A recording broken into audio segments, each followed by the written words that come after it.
નક્સલવાદીઓ અને બોર્ડરલેસ થઈને અમે આ તમામ લડાઈ લડી છે। તમે બહુ ગામમાં આખા આ આદિવાસી ફક્ત એક આદિવાસી વ્યક્તિ નહીં, આખા આદિવાસી સમાજ પર આ હુમલો છે।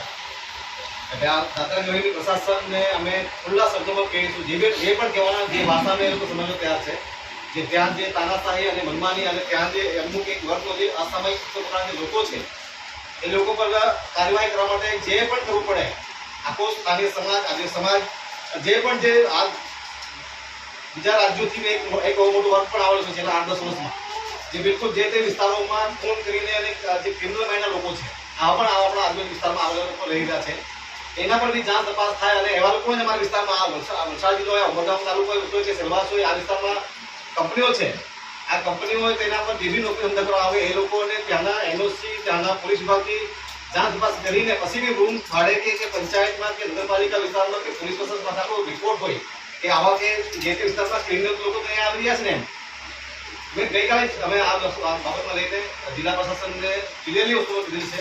આજભાઈ અનંત પટેલ પણ છે અને આખી ટીમ છે, આદિવાસી સમાજ સાથે સાથે આખો આપણો સ્થાનિક સમાજ પણ તમારા ન્યાયમાં આપવા માટે અમે પડશે છે। જરા બી તમે આ વિચાર કરો, જે પણ જે આપણી જે દીકરીઓ છે એના ભવિષ્યમાં જે કંઈ પણ કરવા પડે સાથે મળીને જે પણ કરવા પડે આપણે કરીશું।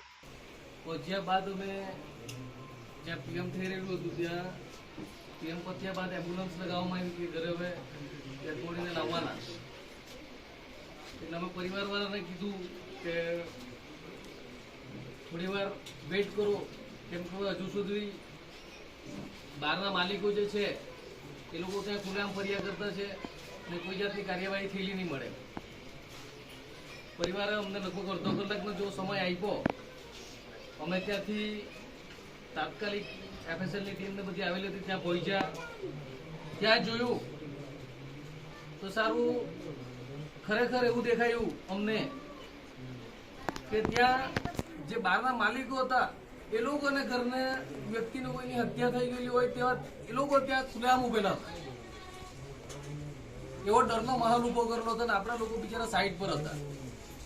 અમે ગયા ત્યાં 30 થી 40 છોકરા બધા તમારા ગામના બી લોકો હતા, ત્યાં પોલીસવાળા સાથે બી ત્યાં ડિસ્કસ કરી, તાત્કાલિક અમે એ પણ માંગ કરેલી કે ભાઈ તમે માલિકનું નામ ઇન્ક્લુડ કરો, કારણ કે આ બારમાં વારંવાર આ રીતના બનાવો અવારનવાર બનતા આવેલા છે, જેની આગળ પણ ફરિયાદ થયેલી છે।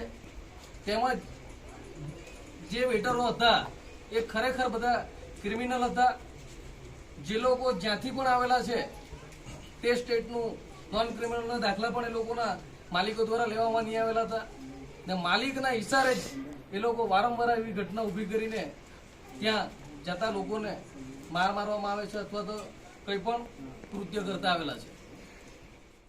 કોઈ યુવાન આશાસ્પદ યુવાન સ્વર્ગીય સંદીપ જેવાને મારી નાખવામાં આવે અને યુપી બિહાર જેવી ઘટના આ વિસ્તારમાં થાય અને સમગ્ર આદિવાસી સમાજ ચૂપ રહી, એ કોઈ પણ અંશે સાંખી લેવામાં આવશે નહીં।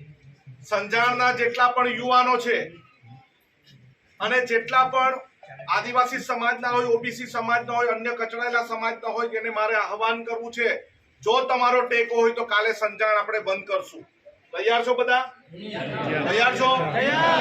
આ સંજાણ બંધ એટલા માટે અમે કહીએ છીએ કે આવી ઘટના બીજી આપણા સમાજના અને અન્ય સમાજના સાથે પણ ન થવી જોઈએ। આપણી હોટલ હોય, આપણી દુકાન હોય, કોઈ ગ્રાહક આવે તો એ આપણો ભગવાન છે એમ કરીને આપણે એની સાથે વાત કરતા હોય છે, પરંતુ કોઈ પણ વાત ગુનાઓ કરીને મારી નાખવામાં આવે છે।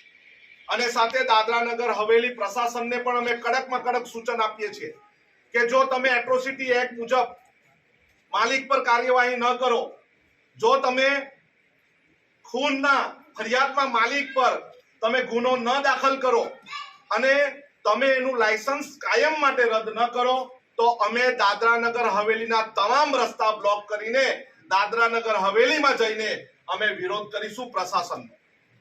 અને એમાં આપણે બધાએ જ કોઈ પણ પક્ષ પાર્ટી વગર આમાં ટેકો આપવાનો છે। ટેકો આપશો બધા? ટેકો આપશો? આ સંદીપ એ આપણો ભાઈ છે, આપણો દીકરો છે અને આપણા સમાજનો આશાસ્પદ યુવાન છે, ત્યારે ત્યાંના પ્રશાસન, ત્યાંના લોકો દ્વારા અથવા માલિક દ્વારા એમનું જીવન નિર્વાહ કરવા માટે બેન અને બે દીકરી માટે 50 લાખ રૂપિયાની આપણે એને વળતર મળવું જોઈએ. એના માટે તૈયાર છો બધા? અને આપણે જે રીતે પ્રભુભાઈ અને રાકેશભાઈ વાત કરી, ક્યાંય પરપ્રાંતિથી આવીને અહીંયા ધંધો રોજગાર કરો અમને વાંધો નથી, તમે અહીં 2 પૈસા કમાવો અમને વાંધો નથી, પરંતુ આતંક ફેલાવવા માટે જો અમારા વિસ્તારમાં આવશો તો અમે અમારા વિસ્તારમાં તમને પ્રવેશવા દેવાના નથી. અને અહીંના પ્રશાસનને બી અમે કડક સૂચના આપીએ છીએ કે અહીં આદિવાસી સમાજના સાંસદ છે, આદિવાસી સમાજના ધારાસભ્ય છે, જો એ અમારી સાથે આદિવાસી સમાજની સાથે નહીં રહેવાનો હોય તો તમને અમારા રામ રામ, અમને તમારું કઈ કામ નથી.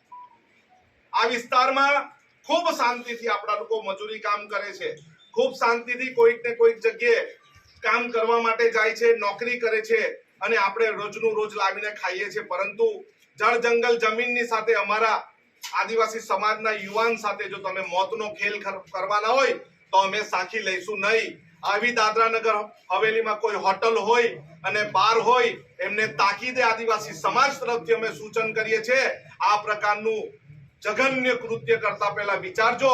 અમે મૃતક સંદીપના પરિવારની સાથે છે, એમને જ્યાં સુધી ન્યાય ન મળે ત્યાં સુધી અમે એમની પડખે રહેશું. આવનારા સમયમાં અમે જિલ્લા કલેક્ટરને મળવા માટે પણ જશું, ત્યાંના એસપી ને મળવા માટે પણ જશું, પરંતુ કાલે સંજાણ બંધથી અમારું આંદોલન ચાલુ થશે. બધા તૈયાર છો ને? તૈયાર છો ને? આપણે આવતીકાલથી સંજાણ બંધની જવાબદારી આપણી તમામની છે, અને આપણે 1 દિવસનો બંધ ખૂબ શાંતિપૂર્વક પાડવાનો છે. કોઈને જબરજસ્તી કરવાની નથી, પરંતુ શાંતિથી દરેક લોકોને આપણે અત્યારથી જ આજથી વાત કરવાની છે. મીડિયાના માધ્યમથી કરવાની હોય, સોશિયલ મીડિયાના માધ્યમથી કરવાનું કરી દેવાનું છે. આપણે બંધ પાડીને 1 દિવસનો શોખ આપણા દીકરા માટે પાડવાનો છે. આ રીતે કોઈ બીજું ન કરે એના માટે શોખમાં તમામને સહકાર આપવા માટેની લાગણી અને માંગણી પણ કરીએ છીએ. આવનારા 2 થી 3 દિવસમાં પ્રભુભાઈ અને પ્રશાસક અને પ્રશાસન જોડે ચર્ચા કરીને એમની પાસે સમય માંગીને આપણે ત્યાં મુલાકાત માટે જઈશું. જે ઉમરગામના સંજાણનો નિવાસી હતા, એ 12માં જ્યારે જમવા માટે હોટલમાં ગયા ત્યારે એને મારી નાખવામાં આવ્યો બહારના વેટર દ્વારા. અને જ્યારે એનું ખૂન થઈ ગયું ત્યારબાદ જે FIR કરવામાં આવી દાદરાનગર હવેલીમાં, એમાં ત્યાંના માલિકોનું નામ ન હતું. એટ્રોસિટી એક્ટ મુજબ જે ફરિયાદ દાખલ થવી જોઈએ દાખલ થઈ ન હતી, અને પરિવારજનો જેમની 2 દીકરી છે નાની, અને ઘરમાં એક જ જણ કમાનાર હતો, ત્યારે એમને 50 લાખ જેટલું વળતર માટેની માંગણી પણ પરિવારજનોની સાથે અને આગેવાનોની સાથે આદિવાસી સમાજની સાથે ચર્ચા કરીને મૂકી છે. અમે કલેક્ટર શ્રી દાદરાનગર હવેલી સાથે વાત કરી છે કે જો અમારી 4 માંગો જો નહીં પૂરી કરવામાં આવે તો આવનારા દિવસમાં અમે દાદરાનગર હવેલી જવાના તમામ રસ્તા બ્લોક કરી દેશું. અને આવતીકાલે તમામ સંજાણવાસીઓને અમારું તમામ આદિવાસી સમાજ, અહીંના સ્થાયી સમાજ, અહીંના સ્થાનિક સમાજ, દરેક લોકોનું નિવેદન છે, દરેક લોકોની માંગણી છે કે સંજાણ આવતીકાલના દિવસ સ્વર્ગીય સંદીપજી માટે બંધ કરવામાં આવે. અને અમારી માંગણી કલેક્ટરશ્રી હમણાં નથી, એટલે અમે 2 દિવસ પછી જઈને અમારી માંગણી મૂકીશું. અમારી માંગણી ન પૂરી કરવામાં આવે તો અમે ઉગ્ર આંદોલન કરીશું. ડિસિઝન ન્યૂઝના બીજા વિડીયો જોવા માટે ચેનલ સબસ્ક્રાઇબ કરો અને બેલ આઇકન બટન પર જઈ ક્લિક કરો. સ્વતંત્ર અને આઝાદ પત્રકારત્વની મદદ કરવા નીચે આપેલા થેન્ક્સ બટન પર જઈ ક્લિક કરો. મદદની કિંમત નિશ્ચિત કરો અને ડિસિઝન ન્યૂઝની આ સફરમાં અમારા સાથી બનો.